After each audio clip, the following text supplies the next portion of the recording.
Okay, so here we go, the second part of my 2024 review of the Brompton folding bike. If you didn't see the first one, I'll put a link below. That basically just covered the features of the bike, what it's capable of, the different things it can do. If you've not seen that, have a look at that first and then come back to this one. This is the nitty gritty, what it's been like living with the bike for the last 6 years, touring, commuting, day-to-day use.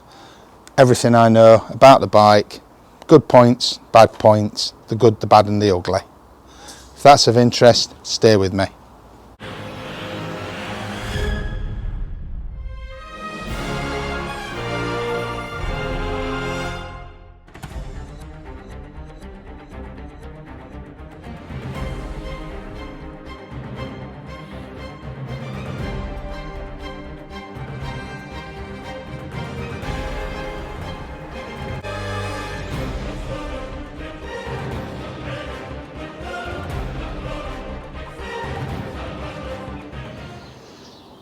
Right, so I just had to move from that location.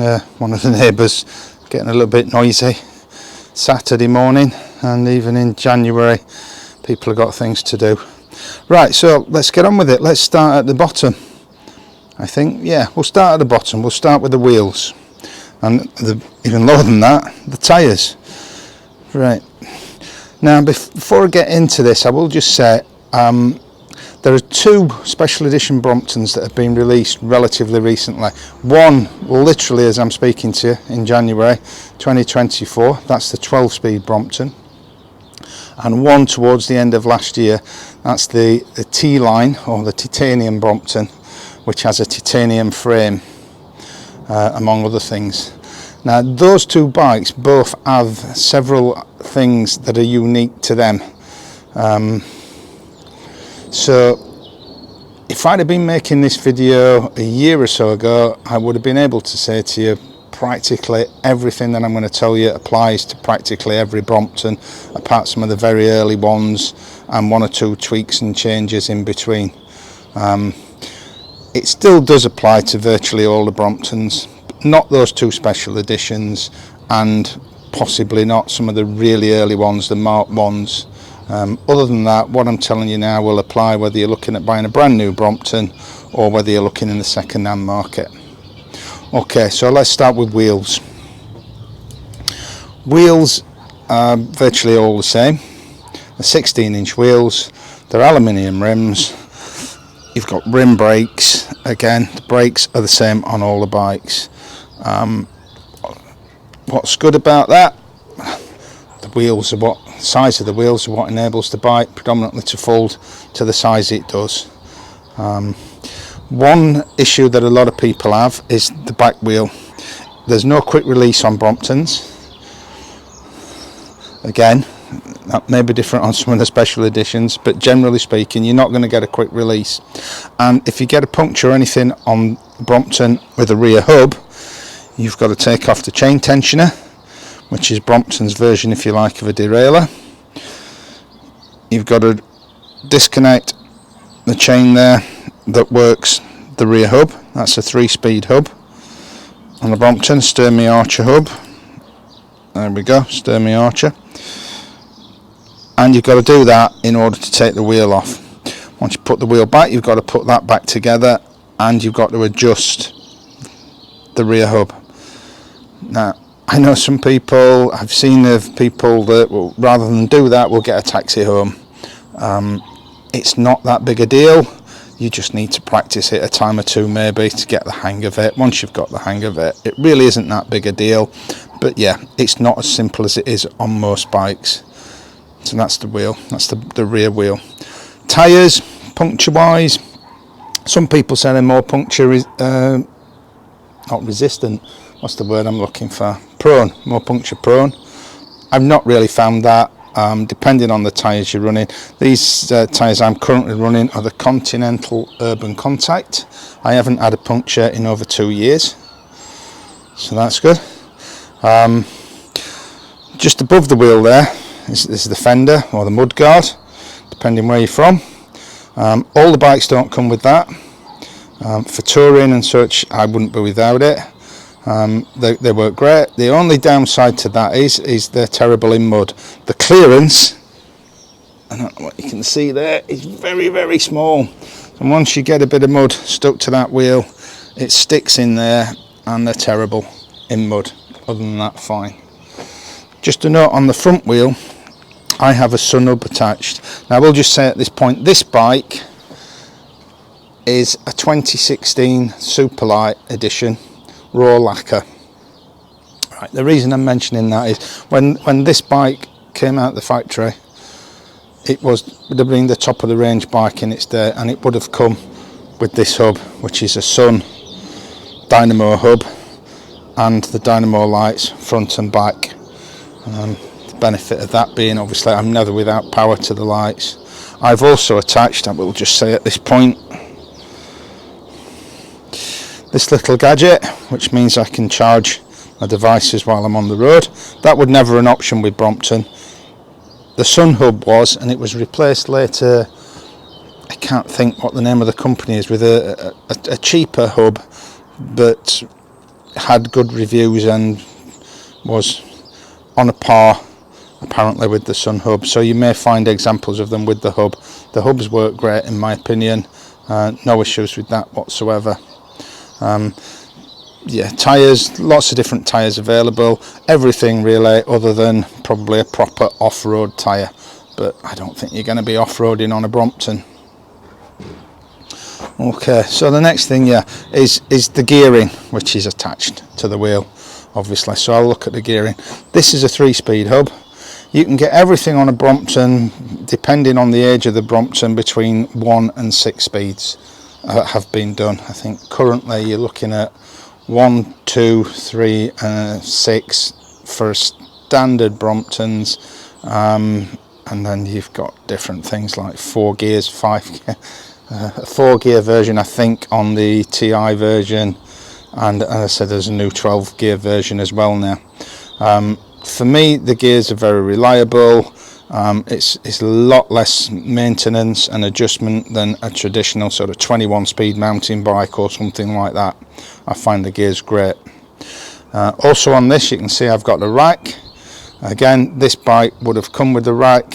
It used to be a factory option. I'm not sure it is any longer, but it changes like the wind as to what Brompton will and won't do. There was a time not so very long ago where you could build your Brompton online, from choosing the tyres to whether or not it had a front dynamo, to whether or not it had a rack, to the handlebars that you chose, everything.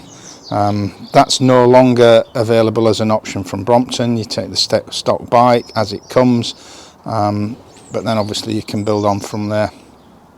Because this is a Superlight, the rear triangle there, you can see it doesn't look like it's painted. That's because it's not. It's made of titanium, which doesn't rust, as is the front fork. Several different special editions, chapter 3s, and now the P line that feature that. There's the X on Superlight. As I said, this was a Superlight, which is, you can see there from the silver Brompton sticker. So yeah, there's differences on those. The main advantage to the Superlight obviously is that it's lighter. Titanium is lighter than the steel, so it makes the bike a little bit lighter, a little bit more nimble and easier if you do need to carry it. These are the easy wheels. Now you'll not find these on other bikes. What these are used for is when the bike is in a folded position, you can use the wheels to wheel the bike. Again, if you saw the first video, you already know about that and what that can do. Lots and lots of different options of that. Aftermarket options, all sorts of different things you can do with that. Larger ones which enable you to fit longer handlebars and still fold the bike. Different ones that are really good for rolling. If you find you're doing a lot of pushing the bike like that, not for me, but yeah, there we go. Brompton just offer the one rack. There may be two now with the special editions, but just the one rack generally, and again lots and lots of aftermarket racks available. You can, and I have seen, a whole bike built from aftermarket parts. I'm not suggesting that's something you might want to do. It's a good idea, but that just gives you an idea of what's available for this. You can build the entire bike, the frame, the nuts, the bolts, everything. I've changed several things on this. Most notable, as I'm looking at that there, would be the pedals. The standard bike, or all of the bikes I believe, come with a standard pedal and a folding pedal on the other side. These are quick release pedals, MKS pedals, which just pull off. Reason I changed to those is that they're lighter, and basically, yeah, that they're lighter, and I find it a better pedal. So that's why I changed to those. So that's the gearing. What else have we got to look at? Done the light. Seat posts. Now, if it's one frame size, there's not a small, a medium and a large like there are on lots of bikes, and if that's what you're used to buying, the frame size is the same. The way that you get the difference in height is twofold. The seat post. This is a titanium seat post that I fitted myself, an aftermarket post. There are generally 3 seat posts available. With a Brompton, there's a standard post, a longer post, a large post, and there's also a telescopic post which gives you more length again. I have done a video covering all of those, the different lengths and benefits of those, so that's there if you'd like to see that on the channel. What else have we got? Let's have a look around the other side. I think the clamps are what hold the bike together on the folds, where it folds there for the stem and there for the frame, and the clamps just twist. Again, they're not standard clamps. The Brompton clamps are plastic, and titanium clamps that I've fitted. A little bit of bling, get rid of some of the plastic on the bike. That's for that. And then we come to the front stem. This is the carrier block for the luggage system to carry the luggage. Again, covered that in the first video, so you should be aware of that. And then we move up to the handlebars. As I said, the seat post, there are 3 of those available, plus aftermarket ones like I've got fitted, but 3 from Brompton to enable you to alter that for that. There are also 3 handlebar systems available. This is now called the high-rise bar, used to be called the H bar. There's also M, which is mid-rise bar now, and what's now called the low-rise, which used to be the S, the sports bar, which is basically a straight bar. So you've got 3 different heights of bar, couple of different, H and M. The handlebar's the same, the stem length is different. It's taller on this for a H, smaller on the M. So there we go. That's for the handlebar length to get the height. Yeah.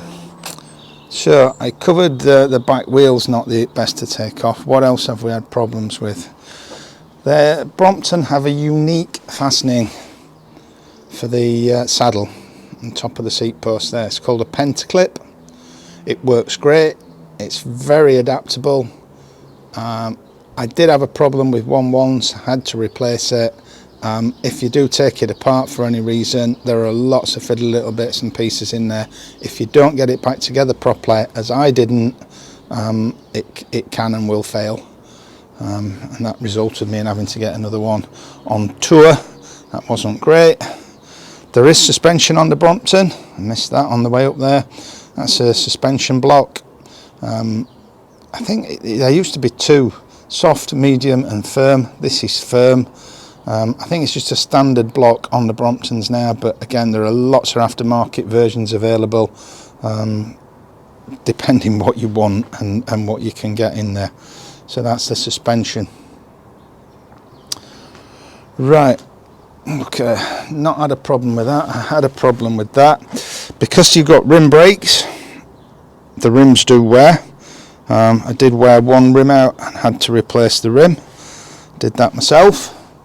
yeah, guess what, I've got a video for that if you're interested in how to do that. But yeah, I replaced the rim myself. That's the back rim. That was a new rim that I fitted on the wheel there. What else have we had an issue with? The tyres, I generally run at 100 psi. Now that's a Brompton pump, and it's the new pump. I've had two different versions of that. That's the new pump. It won't get it up to 100 psi. I think I tested it and it was something like 60 or so, which the bike is still very rideable at 60 psi. But yeah, it's not. It could be better. Let's put it that way. Okay, so there's the pump. Back up there, they're aftermarket grips. They're Ergon GP3s. Not a big lover of the Brompton standard grips. Certainly not for touring and such. If you're going to be on the bike any length of time, that's those. Covered the mud guards. Covered that. Right. The main issues that I've had with this bike is it's a metal frame, and I found it a little bit prone to rust issues. You can probably make out the rust around there. I did repair that some time ago with gun blue. I took the rust off, gun blued it, and sealed it again with the clear coat lacquer, but you can see there's still a little bit of rust there. Rust there, which is a little bit worrying because it's on the joint. Around the seat post clamp there. And then something that raw lacquers are prone to is this underneath the clear coat. It's a raw lacquer, so it's not actually painted, it's powder coated and just a clear lacquer over the top. The idea of that is that you can see this, which Bromptons are famed for and known for, which is the brazing. I'm not sure I didn't draw a short straw here, because the brazing there, as you can see, is lovely, and there it's lovely. Where I seem to have the rust problems, there, you can see it's just a very, very thin bead of brazing. At the top there it's good. You can see again the rust at that side there. So it needs some attention on that. You get a lot of people I see online complaining they've got brand new bikes and they've got chips in the paint. It's often on the joints, where the joints come together. You get little chips and things. So it's not always the best. Now, Brompton call this, and there's some more there, look, this, there, they call that patina. Now, I've monitored it obviously over the years and it's not got any worse. This is a different story, but this has not got any worse, so I'm not too worried about it in that respect. But it's not a very, here we go again, look there, that's not bubbling, that's smooth, that is under the lacquer, but it's not great, is it? I don't think it's a great look, and that's why I'm going to be repainting the bike. Right. So yeah, there we go. I think that covers it. That's the good, the bad and the ugly on the Brompton. I'm sure I've missed some things, can't really think what. On the actual ride, some people say it's twitchy at the front end. I don't find that particularly. It is better when you've got some weight on the front. The only time I really had an issue with the bike and didn't enjoy riding it was I was touring and I tried carrying all the weight on the back in a backpack. That didn't work. The front end was then as twitchy as you like, and going down hills was pretty scary. But yeah, some people find it a little bit twitchy. I think it's a great ride. Rides very much like a full-size bike. So yeah, so there we go. I hope that's been helpful for you. My next video is likely to be a camping video, touring, bike packing, whatever you want to call it, with the Brompton, getting out in the wilds, May not be in January now because I'm on holiday next week, but early February, get a winter camping. And then with the bike, you can see it's a little bit tatty, and particularly on the paintwork, so I'm going to strip most of it down and do a bit of a refurb. I'm also going to change the front chain ring. That's a 44 tooth chain ring. That's one thing I didn't cover. Standard Brompton comes with a 44, a 50 and a 54 tooth chain ring, I believe. Certainly there are 3 sizes anyway. The bigger the chain ring, the higher your gearing and the faster the bike will go. There's a lot of people changing down to 40 tooth or 39 tooth chain rings. You can even fit the double chain ring on there, should you be interested in doing that. Different options, all aftermarket options, but Brompton offer the 3 options. For touring, I'm starting to find it a little bit too difficult on a lot of the hills. So yeah, I'm going to change that down to a 40 tooth. I'm going to change the rear sprockets and the chain as I do that. I may even change the chain tensioner. I'm going to change the luggage block on the front to an aluminium one, just because I think that's not particularly attractive more than anything. The chain stem catcher there, I'm going to change that and that again to aluminium, just a little bit nicer, a bit better quality. One of the other things on the bike as I'm looking around, yeah, this holds my bottle cage. It's called a monkey cage.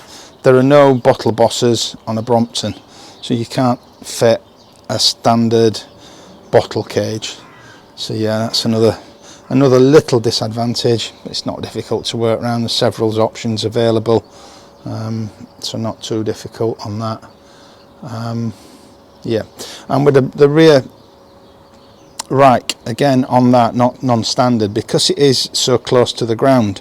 Wouldn't really recommend fitting panniers. I've seen people riding with panniers on there, but your panniers are almost touching the ground. If you're going through dirty and wet and such, I wouldn't recommend it. Again, lots of options. You've seen some of that if you've seen the first video. So there we go. Right, so that finishes my review of the Brompton, and a little update on what's going to be coming next. If you'd like to see how I get on changing the bike and the paint work. I know this is going to be controversial. A lot of people love the raw lacquer. I was a fan, but I just think there are too many imperfections on there, too many issues with the rust starting to come through and such, so I need to do something with that. And yeah, so I'm going to paint it. If you'd like to see any of that and you're not already subscribed, subscribe, press the reminder bell button there, and I'll see you next time. Thanks for watching.